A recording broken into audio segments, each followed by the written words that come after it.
Part of being efficient in the backcountry is also knowing what to bring in your pack. You don't need to pack the kitchen sink to have a good time in the backcountry. Actually, less is better. We've talked about some of the route planning, know where you're going and knowing how long you're going to be going, which dictates what you put in your backpack.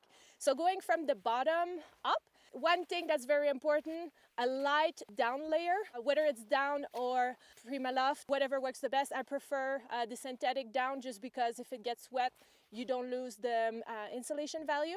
So you put that at the bottom, a spare pair of gloves for sure. So you want to go with minimum 2 pairs.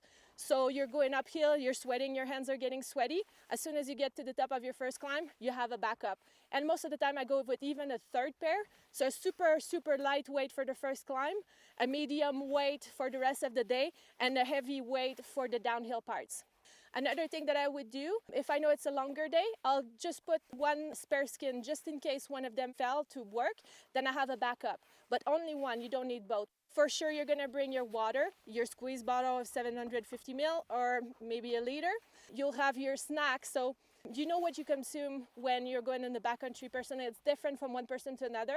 But if you have, let's say, a backup gel, some chewies, and then a couple of bars, that's usually enough.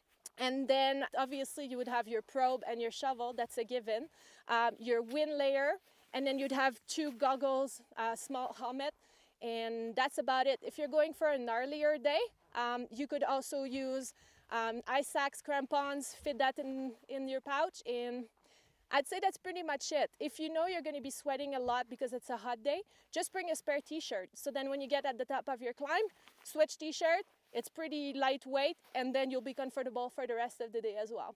So I didn't mention any kitchen sink in the list here, so you can just leave it at home and use it afterwards when you're not in the backcountry anymore.